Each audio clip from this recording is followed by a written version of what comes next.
واتل عليهم نبأ ابني آدم بالحق إذ قربا قربانا فتقبل من أحدهما ولم يتقبل من الآخر قال لأقتلنك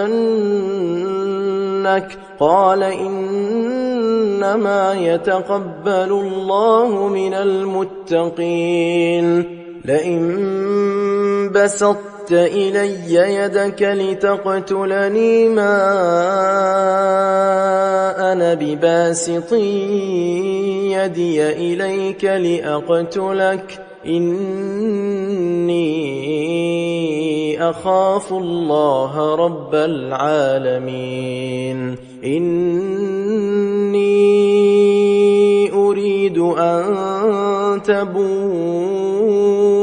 بإثمي وإثمك فتكون من أصحاب النار وذلك جزاء الظالمين فطوعت له نفسه قتل أخيه فقتله فأصبح من الخاسرين فبعث الله غرابا يبحث في الأرض ليريه كيف يواري سوءة أخيه قال يا ويلتى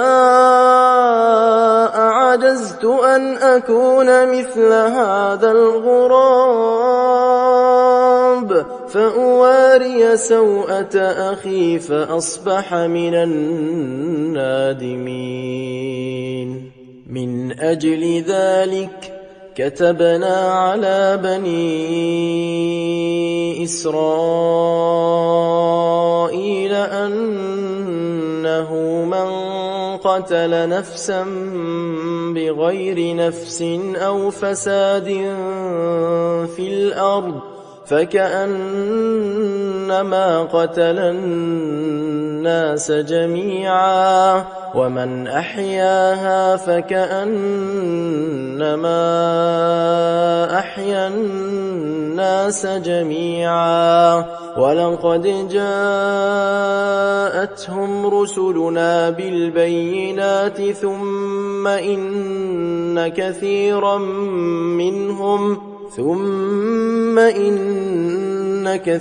منهم بعد ذلك في الأرض لمسرفون إنما جزاء الذين يحاربون الله ورسوله ويسعون في الأرض فسادا أن يقتلوا أو يصلبوا أو تقطع أيديهم وأرجلهم من خلاف أو ينفوا من الأرض ذلك لهم خزي في الدنيا ولهم في الآخرة عذاب عظيم إلا الذين تابوا من قبل أن تقدروا عليهم فاعلموا أن الله غفور رحيم